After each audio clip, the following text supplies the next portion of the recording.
Fruit drawing के हवाले से मैं बताएं कि इब्ने फाज़ल साहब वो आप जो क्या पैरामीटर्स हैं जो कि फ्रूट ड्राइंग में आप अपनाते हैं। फ्रूट ड्राइंग जो है ना, ये दुनिया का सबसे पुराना प्रिजर्वेशन मेथड है। अभी आम जा रहा है और पूरा साल लोग चाहते हैं कि क्योंकि फलों का बादशाह, इसको अब कैसे प्रिजर्व किया जा सकता है क्योंकि इसकी जाती बहार का ये आखिरी फल इस वक्त जो है आम के तो एक से ज़्यादा तरीके हैं प्रिजर्व करने के। मतलब सबसे पहले तो जो डिहाइड्रेशन की हम बात कर रहे हैं, डिहाइड्रेशन के अंदर फिर उसकी 3-4 कैटेगरीज हैं। केले अमूमन लेकर आएँ तो घर में 2 से 3 दिन उसकी मुद्दत होती है, उसके बाद गलने लगते हैं। आपने सिर्फ ये करना है कि डिहाइड्रेटर के अंदर जो भी फ्रूट आपने करना है उसको स्लाइस करके उसके अंदर रख देना, उसमें सोडियम बेंजोएट अगर डाल देते हैं 1 kg के हिसाब से, 1 kg के हिसाब तो ये भी ज़बरदस्त है जी। अचार को देर पा महफूज बनाने का तरीका भी हमने सीखा। जो एप्पल साइडर विनेगर है बड़ा महंगा मिलता है मार्केट के अंदर, इसका बनाने का एक बड़ा आसान तरीका जो है वो आप बताते हैं। बेसिकली ये चीज़ें सारी ही आसान है, असल में हमारा ध्यान नहीं उधर जाता। या तो फ्रूट लेदरिंग का जो कॉन्सेप्ट है वो क्या है और उसको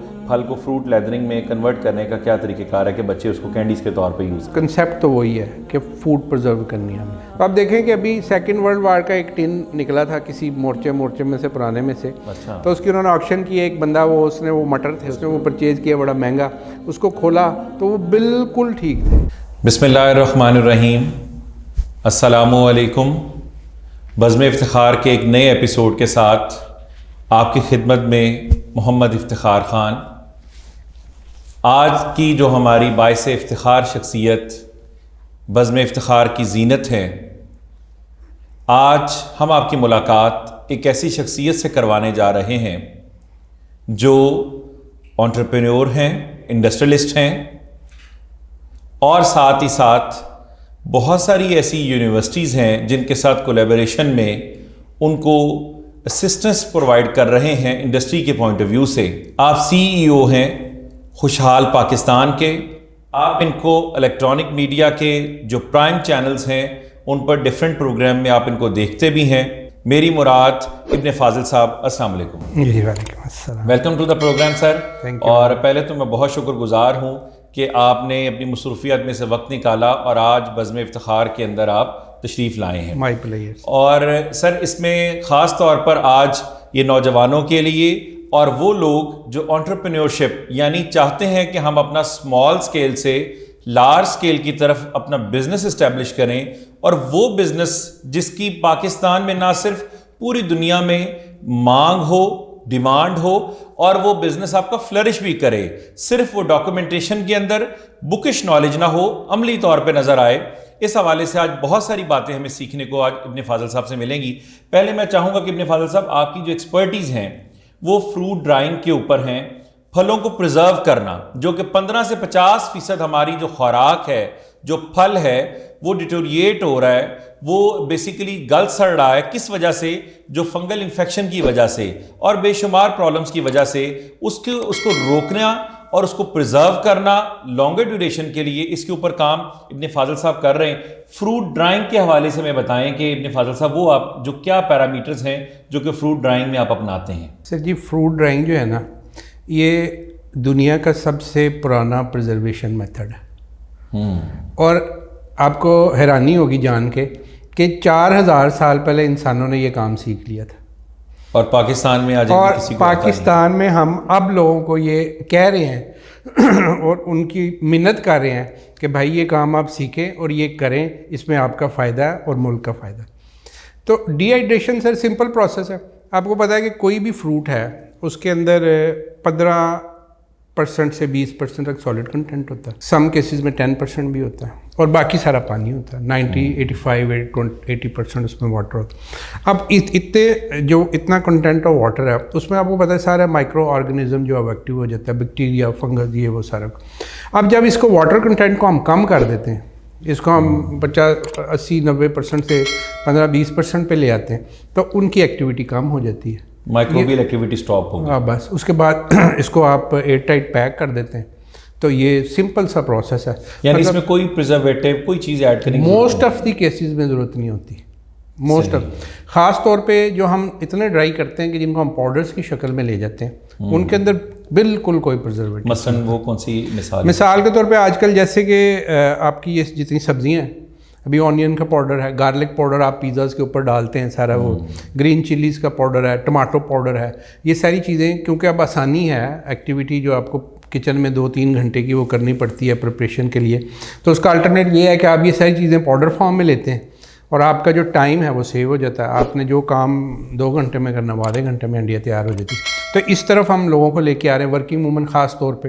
और अभी ये हमने बहुत से लोगों को ये काम शुरू करवाया, उसकी मार्केटिंग किया और इतनी ज़बरदस्त इसकी वो हमें वो एक्सेप्टेंस मिली है सोसाइटी से कि जैसे वो इसका इंतज़ार कर रहे थे लोग ना। तो अभी अल्हम्दुलिल्लाह ये भी काम ग्रो हो रहा। उसके अलावा अब चिलीज़ हैं, मतलब और आपकी हल्दी है, वो तो आप सदियों से खुश्क इस्तेमाल, उसमें भी कोई प्रिजर्वेटिव नहीं होता। तो मतलब जो चीज़ पाउडर को फिर फलों में अगर चले जाते हैं तो बनाना पाउडर, आपको पता ही है जो बच्चों की वो फूड होती है उसमें सारे पाउडर फॉर्म में उन्होंने डाले होते हैं, एप्पल भी, बनाना भी, सारी चीज़ें वो पाउडर फॉर्म। तो जब आप उसको इतना ड्राई करते हैं किसी सब्ज़ी या फल को कि उसको आपने पाउडर की शक्ल में कन्वर्ट करना, तो उसके अंदर कोई आपको प्रिजर्वेटिव्स डालने की ज़रूरत नहीं होती। बिल्कुल सही। अच्छा, उसमें ये थोड़ा सा बताइएगा कि अगर जिस तरह आजकल जो है वो आम जा रहा है और सेब और केले की जो है वो इस वक्त बहार लगी हुई है और रेहड़ियाँ भरी पड़ी हैं फलों की, लेकिन केले अमूमन लेकर आएँ तो घर में 2 से 3 दिन उसकी मुद्दत होती है, उसके बाद गलने लगते हैं। अब उसको कैसे रोका जा सकता है, पहली तो बात। दूसरा तरीक़ेकार ये बताएं कि उसको पाउडर फॉर्म बनाने के लिए आप वो क्या क्या मेथड है जो इंडस्ट्री में या छोटे पैमाने पर इस्तेमाल कर सकते हैं, घरों के अंदर भी अगर कोई करना चाहता है इसको स्मॉल स्केल इंडस्ट्री के तौर पर। इसमें सिंपल डिहाइड्रेटर होता है एक, सही, जो इंस्ट्रूमेंट है डिहाइड्रेटर है, उसके अंदर हमने डोमेस्टिक लेवल पे भी बनाए हैं। अच्छा। और कमर्शियल लेवल पे भी हैं, मुख्तलिफ साइज़ होते हैं उसमें, यानी आप 10 kg पर बैच से लेके 100 kg 200 kg पर बैच तक के डिहाइड्रेटर अवेलेबल हैं। आपने सिर्फ ये करना है कि डिहाइड्रेटर के अंदर जो भी फ्रूट आपने करना है उसको स्लाइस करके उसके अंदर रख देना, उसमें ट्रेस बनी होती है, उसको बंद करके उसका साइकिल स्टार्ट करना है। उसके अंदर हॉट एयर की सर्कुलेशन होती है, डिफरेंट जो आपके पास ये सब्जियाँ उनके लिए डिफरेंट टेम्परेचर आप सेट कर देते हैं। वो उसकी जो अपना वाटर कंटेंट है उसके लिहाज से वो 10-12 घंटे से लेकर 20 घंटे तक वो ड्राई हो जाते हैं। Simple as that. यानी आपने कुछ भी नहीं करना, सिर्फ उसको स्लाइस करके 15 मिनट लगते हैं, उसको आप रख के उसको चला दें और फारिग आप अपने काम करते रहें। आपकी इंडस्ट्री जो है वो चल रही है। जब वो उसका साइकिल पूरा हो जाएगा, वो स्टॉप हो जाएगा, आपने उसको निकाल के ग्राइंड करके पैक कर लेना। इवन घरों में अब देखें ना, हमारे इधर चूँकि लोग ज़्यादा गौर नहीं करते चीज़ों पे जिस पे हमें हर वक्त इतराज़ रहता है। बाकी दुनिया में अगर आप देखें, यूट्यूब पे देखें तो DIY के इतने प्रोग्राम उसमें फूड प्रिजर्वेशन के मिलते हैं। ये हमारा जो सारा एरिया रशियन जो स्टेट्स हैं, उसके अलावा अमेरिका, कनाडा, ये लोग मैक्सिको, सब लोग घरों में ये करते हैं काम। यानी सीज़न में आपके पास अबंडेंस है। अब जैसे अभी आपने मिसाल दी कि केला अब 100 पीस आपको रेडी में मिल रहा है, तो आपको अगर मंडी में जाएंगे तो 50-60 रुपये होगा। अब इस मौसम में अगर हम उसको प्रिजर्व कर लेते हैं तो बाकी सारा साल जब वो 300-400 रुपये होगा हमारे पास अपने, वो मौजूद होंगे। तो इस तरह बाकी सारी तो वो पाउडर फॉर्म में होगा या सॉलिड ये स्लाइस फॉर्म में इसको अच्छा स्लाइस में। तो इसको बाद में क्या जिसमें फ्रीज करना पड़ेगा या वैसे ही? नहीं, कुछ भी नहीं करना। अच्छा, आपने कुछ भी नहीं। डिहाइड्रेट करके आपने एयर टाइट पैक करना है, बेशक एयर टाइट बोतल्स में डाल दें, अब सील कर दें प्लास्टिक के पैक में। उसके बाद अब जब आपको ज़रूरत हो आप उसको निकाल लें। अगर आपने मिल्क शेक बनाना उसमें डाल लें, अगर वैसे उसका टेस्ट बिल्कुल वैसे ही आएगा, सेम हर चीज़ वही, ज़बरदस्त टेस्ट भी और न्यूट्रिशन भी वही है। ये सबसे अच्छी चीज़ है। अच्छा, और इसी तरह जो अभी आम जा रहा है और पूरा साल लोग चाहते हैं कि क्योंकि फलों का बादशाह और इस जैसा मिल्क शेक का जायका किसी और फल का नहीं हो सकता, इसको अब कैसे प्रिजर्व किया जा सकता है, क्योंकि इसकी जाती बहार का ये आखिरी फल इस वक्त जो है आम के तो एक से ज़्यादा तरीके हैं प्रिजर्व करने के। मतलब सबसे पहले तो जो डिहाइड्रेशन की हम बात कर रहे हैं, डिहाइड्रेशन के अंदर फिर उसकी 3-4 कैटेगरीज हैं। एक आम जस्ट आप स्लाइस करके उसको डिहाइड्रेट कर लेते हैं, एक उसकी थोड़ी सी शुगर ट्रीटमेंट होती है, उसके बाद उसको करते हैं, उसमें उसका टेस्ट क्या है। मसलन शुगर ट्रीटमेंट में शुगर ट्रीटमेंट में ये होता है कि आम जो है वो आप उसके स्लाइस करते हैं, उसके अंदर आप उसके वजन के हिसाब से स्लाइस के हिसाब से 50% शुगर ऐड कर देते हैं। शुगर जब आप उसमें डालते हैं तो आपको पता है रिवर्स ऑस्मोसिस प्रोसेस होता है, क्योंकि शुगर मैंगो में कम है, बाहर ज़्यादा है, तो वो चीनी फ़ौरन उसमें से पानी निकाल लेती है। यानी जो डिहाइड्रेशन का प्रोसेस वैसे 15-16 घंटे में होगा, अगर इस तरह आप करते हैं तो वो 10-12 घंटे में वो हाइग्रोस्कोपिक नेचर का काम करेगा। वो उसमें से वो चीनी जो है वो मेल्ट हो जाएगी पानी की शक्ल, और कितना सा पानी उसमें बन जाएगा। वो पानी में आप थोड़ी देर उनको गर्म करते हैं ताकि वो नरम हो जाए, उसके बाद उनको निकाल के आप उसको डिहाइड्रेट कर लेते हैं। यानी वो इसी तरह ड्राई रहेगा, प्रिजर्व हो जाएगा, उसके बाद वो प्रिजर्व हो जाएगा।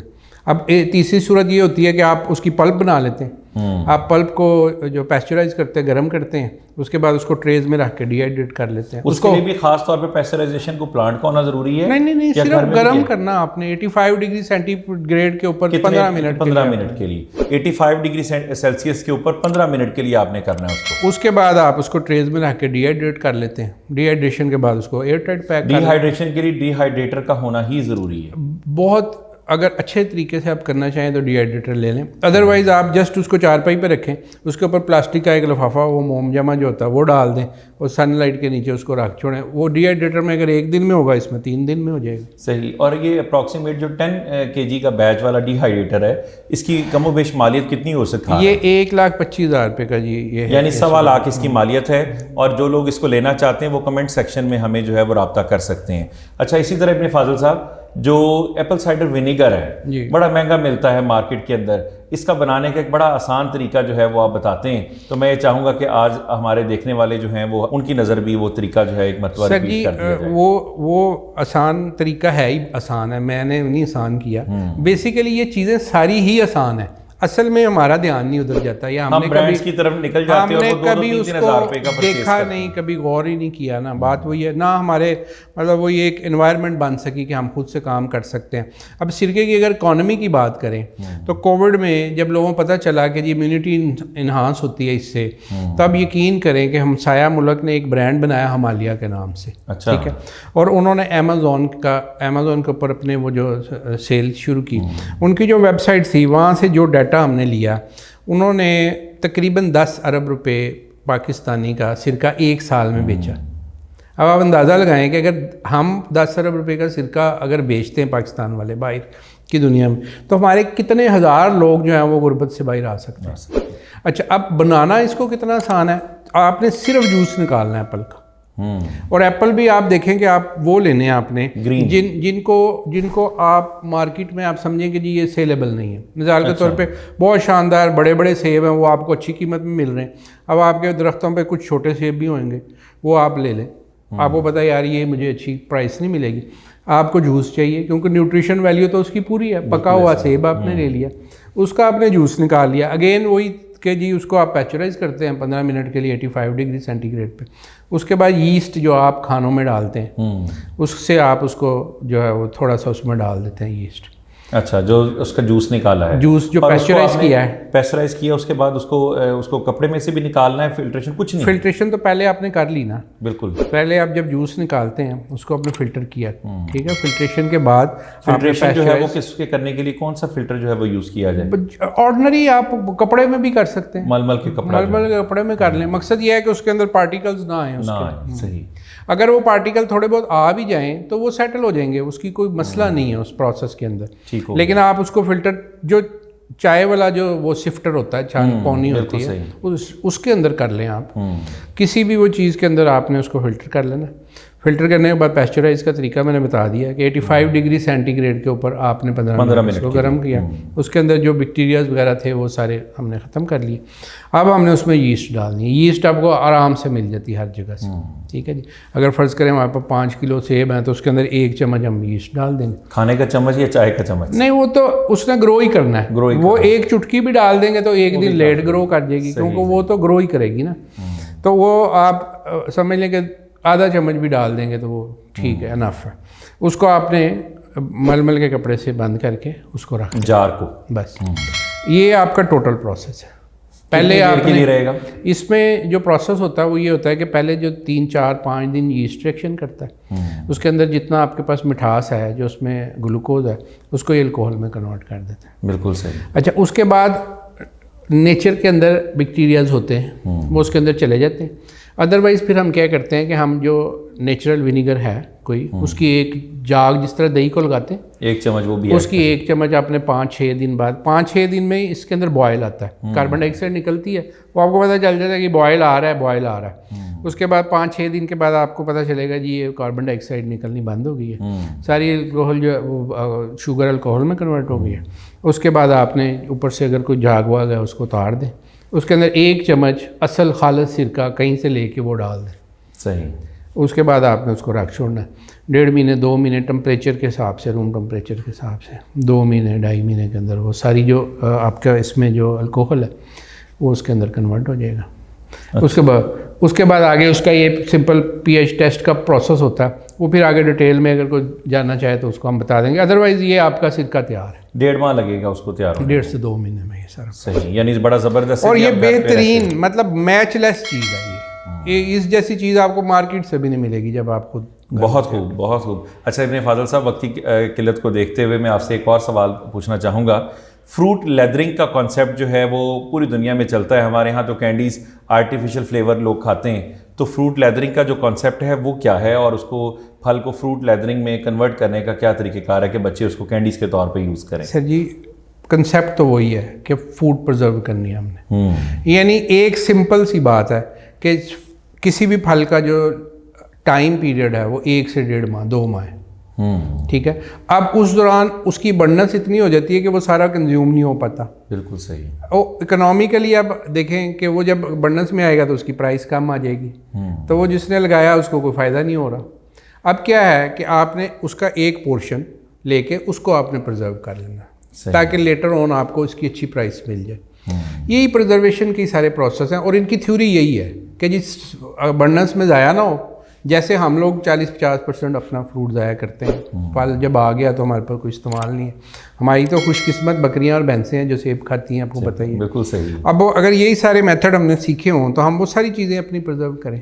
तो फ्रूट लेदरिंग के अंदर ये डिहाइड्रेशन के साथ साथ वो जो उसकी लेदरिंग है उसके अंदर बेसिक क्या चीज़ है जो ऐड ऑन होती है? कुछ भी नहीं ऐड करना सर उसमें। अच्छा, सुक्रोज या फ्रुक्टोज रिप्लेस नहीं की जाती? कुछ भी नहीं आपने करना। आपने सिर्फ टेस्ट आपने उसका जो डिज़ायर्ड लेना है, उसके लिए आप 1 या 2 या 3 फ्रूट को ब्लेंड करते हैं।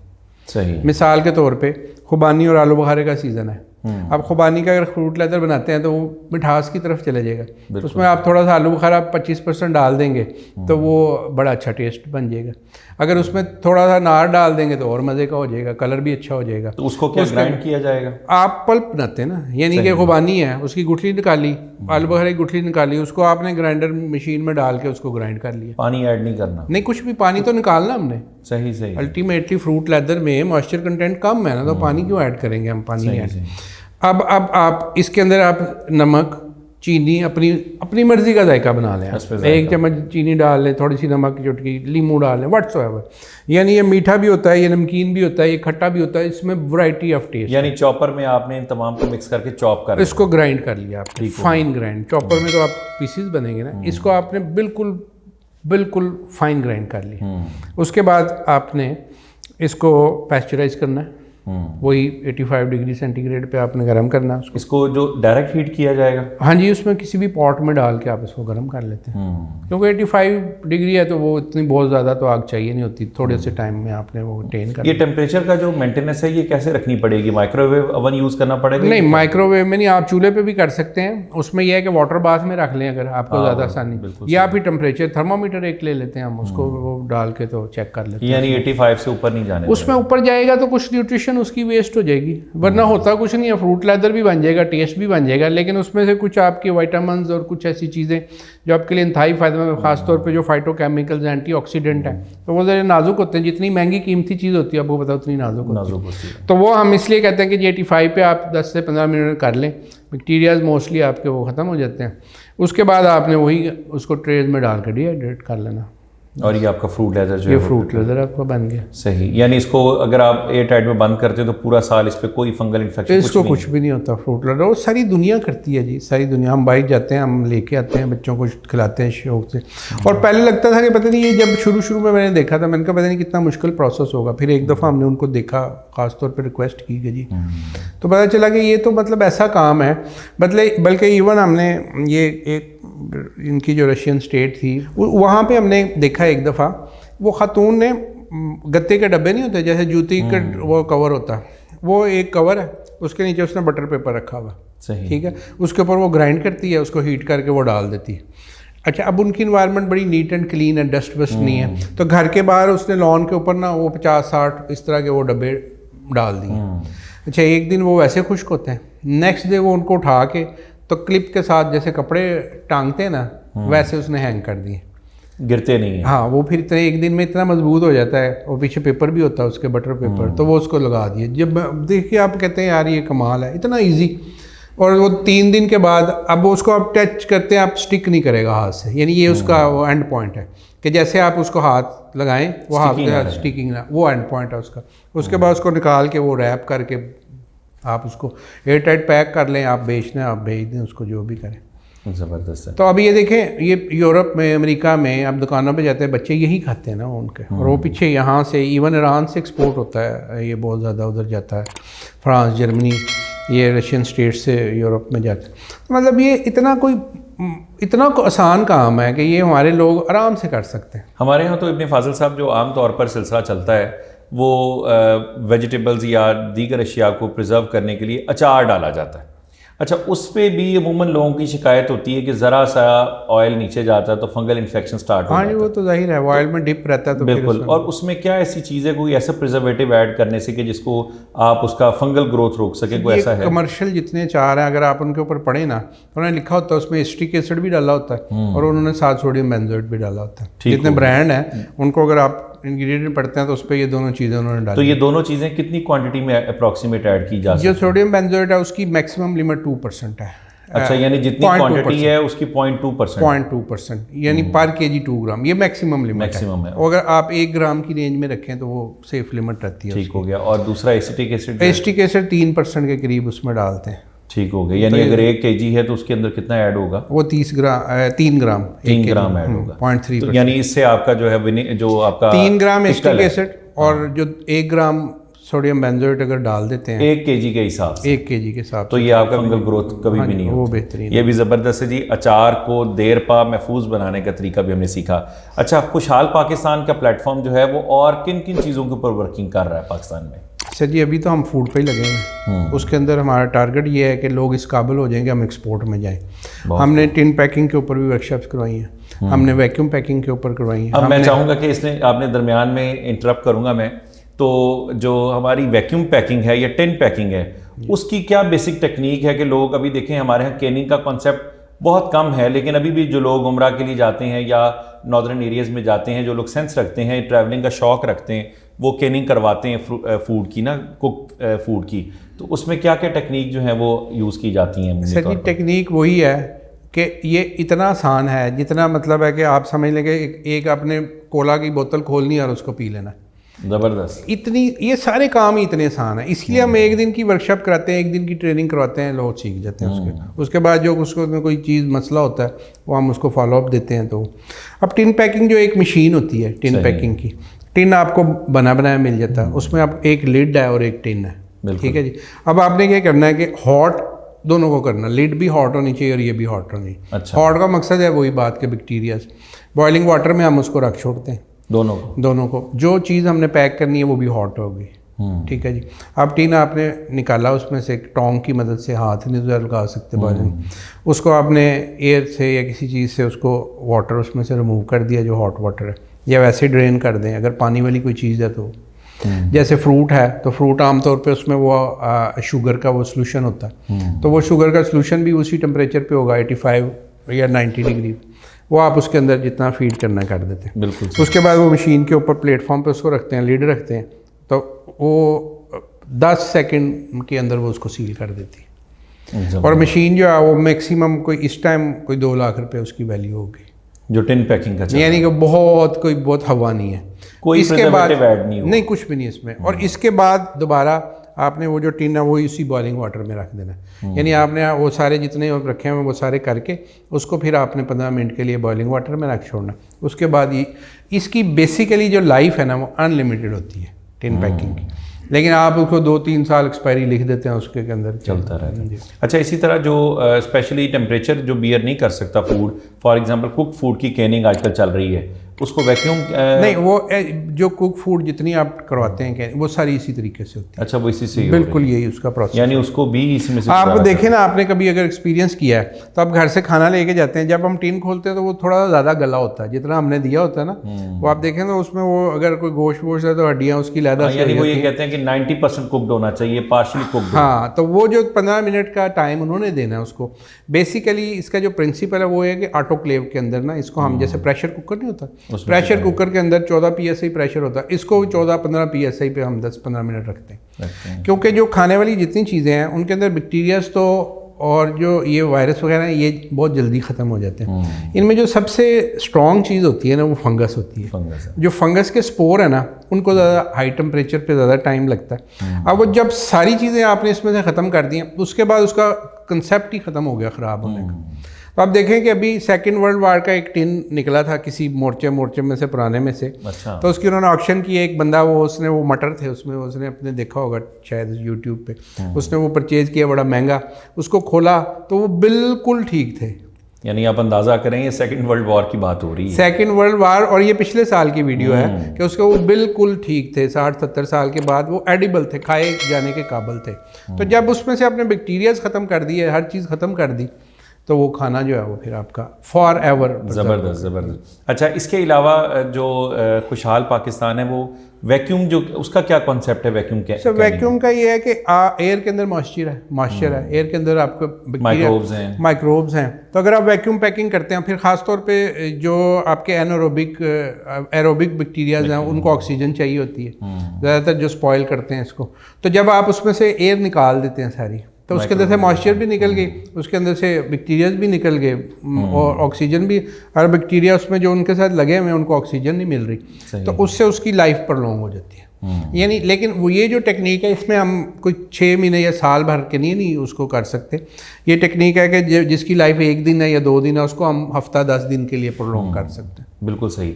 खुशहाल पाकिस्तान के प्लेटफॉर्म से इसके अलावा और कौन कौन सी वर्कशॉप्स जो हैं अब तक कंडक्ट हो चुकी हैं या जो आप करवा रहे हैं? सर जी, ये तकरीबन सारी जितनी टेक्निक्स हैं फूड प्रिजर्वेशन की, इसके ऊपर हमने मुख्तलिफ शहरों में दूर दराज हर तरफ जाके, अभी लास्ट मंथ हमने बिहाड़ी में ये टमाटो के ऊपर करवाई वर्कशॉप। टमाटो का क्या तरीक़ेकार है उसमें? टमाटो का आपने स्लाइस करने हैं, उसको 4 पीसेस कर लें या उसके लॉन्गिट्यूडनल स्लाइस कर लें आप, तो उसको बस आपने डिहाइड्रेटर में रख देना है उसका, बस उसकी फिर प्यूरी भी बनती है। अगर प्यूरी बनाना चाहते हैं उसके लिए आपको फिर एक मशीन होती है, उसको पल्पिंग मशीन बोलते हैं। वो भी बहुत महंगी नहीं होती, चीज़ें सस्ती होती हैं, बस लोगों को पता नहीं है। पल्पिंग मशीन के अंदर आप टमाटो की प्यूरी बनाते हैं, बल्कि उसमें सारे फलों की बन जाती है। यानी मैंगो की भी हम बात कर रहे थे, तो मेरा था कि वो भी बताऊं कि जो मैंगो की पल्प आप बना के उसको भी स्टोर कर सकते हैं। अच्छा, वो पल्प बनाने का क्या तरीका? मैं चाहूँगा मैंगो और वो जो पल्पिंग मशीन है उसमें ये टमाटर की भी उसमें प्यूरी निकल आती है, उसमें मैंगो की भी पल्प बन जाती है, उसमें जितने सॉफ्ट फ्रूट हैं उन सब की पल्प उसमें तैयार हो जाती है। अच्छा। यानी वो छिलका और गुठली या बीज जो है वो अलग कर देती है। वो मशीन ही खुद ही अलग करती है? जी, मशीन के अंदर आप फल डालते जाते हैं और वो उसको सेपरेट करते थे। अच्छा। वो जो पल्प, जैसे अभी मैंगो है, मैंगो का आप उसमें गुठली समेत छिलके समेत डालते हैं वॉश करके, तो गुठली और छिलका एक तरफ से निकल आएगा, पल्प एक तरफ से निकल जाएगा। सही, ठीक। अब वो आपने जब अगर मैंगो की पल्प प्रिजर्व करनी है तो इसका भी वही तरीका अभी जो हमने बार बार डिस्कस किया कि पल्प आपने मशीन से बना ली, उसके बाद इसको पैस्चराइज करें, पैस्चराइज करके मैं ठंडा हो गया, उसमें आपने पोटेशियम मेटाबाइसल्फाइड डाल दिया, वही 2 ग्राम पर केजी के साथ, उसको आप पैक करके रख छोड़ें। 1 ईयर इसकी लाइफ है, बाहर ही जब मर्जी आप, टेम्परेचर इसमें कोई नहीं बिल्कुल रूम टेम्परेचर पर। बहुत खूब। अच्छा, इसको आप मतलब है कि सारा साल आप जो मर्जी इसका आइसक्रीम बनाएं, जूस या स्कॉशेस जो व्हाट्सएवर, यानी सेम वही यूज़ जो मैंगो का आप करते हो इसका भी करते हैं। फ्रूट लेदर भी बना सकते हैं इससे। ज़बरदस्त। इसके अलावा कोई आप हमारे व्यूवर्स को कोई टिप देना चाहें जो इसके अलावा हमारे सवालात से हटकर कोई आइडिया आपके पास हो जो आप शेयर करना चाहें और कोई पैगाम? सर जी, आइडियाज़ तो बहुत सारे हैं, लेकिन जो सबसे बुनियादी चीज़ है जो हमारे लोगों को जिस पे बहुत ज़्यादा आने की ज़रूरत है वो ये है कि हमें सोचना चाहिए, हमें गौर करना चाहिए कि किसी भी सूरत हाल में हम द प्रेस्टिजियस मोस्ट जो है ना स्पीशी ऑफ द अर्थ है। No doubt. हम मतलब है, वो कहता जी मैंने अशरफुल मखलूकात आप हम कहते हैं। मैं समझता हूँ कि अगर आप जानवर और इंसान का फ़र्क देखें ना, तो मुझे एक ही फ़र्क नज़र आता है कि जो इंसान है वो इनिशिएटिव लेता, बिल्कुल ऐसे ही है। जानवर जो है वो कहते थे, शफाक अहमद साहब एक दफ़ा हमारी यूनिवर्सिटी में, उन्होंने कहा यार मैंने देखा है एक वो धूप में खड़ी थी तो उसको धूप लगी गाय को तो वो चल के साए में चली गई। तो यार ब्रेन तो वो भी यूज़ करती है, तो अब इंसान में और उसमें क्या फ़र्क है। तो फिर हमने वहाँ भी यही आर्गू किया कि यार वो धूप से साए में चली गई लेकिन वो साया अपने लिए बना नहीं सकती। साए की ऑप्शन थी तो उसमें चली गई, अगर कहीं ना होती साया वो बना नहीं तो वो दरख्त नहीं लगा सकती, वो शेड नहीं बना सकती, वो साया नहीं बना। इंसान ने इनिशिएटिव लेना है, इसके बाद शऊर अल्लाह ताला ने अता इंसान ने इनिशिएटिव, उसने नया काम करना है, उसने सोचना है कि मेरा फ़ायदा मेरी सहूलत किस में। तो मेरा तो यही पैगाम है जी कि जो बंदा इनिशिएटिव लेता है वो इंसान है। बिल्कुल ऐसे। आपने इनिशिएटिव लेना है, आपने सोचना है और नए काम करने हैं। Where there is a will there is a way वाली बात है कि अगर आप चाहें तो बहुत कुछ कर सकते हैं। नहीं है नाउमीद इकबाल अपनी किश्ते वीरा से, ज़रा नम हो तो ये मट्टी बड़ी जरखेज़ है साकी। और इब्ने फाजल साहब से दिल तो ये करता है कि देखिए प्रोग्राम और हम आपको बज़्म ये वर्कशॉप भी दिखाएं, लेकिन इंशाअल्लाह आने वाले दिनों में हम एक और एपिसोड रिकॉर्ड करेंगे जिसमें आपको बाकायदा वर्कशॉप भी ऑफिशियल कंडक्ट होगी फेसबुक लाइव और यूट्यूब यूट्यूब भी आपसे शेयर करेंगे। और इब्ने फाजल साहब से रब्ता करने के लिए या दीगर मालूमात के लिए आप हमारे कमेंट सेक्शन के अंदर जो है वो अपना कमेंट ड्रॉप कर सकते हैं, जहाँ से हम आपको मुकम्मल इन्फॉर्मेशन जो है वो मज़ीद शेयर करेंगे। अगली एपिसोड के साथ, एक नए पैगाम के साथ, एक नए आइडिया के साथ, एक नई बाइस इफ्तिखार शख्सियत के साथ हाजिर होंगे। तब तक के लिए इजाज़त। अल्लाह हाफिज़ व नासिर। अस्सलामु अलैकुम।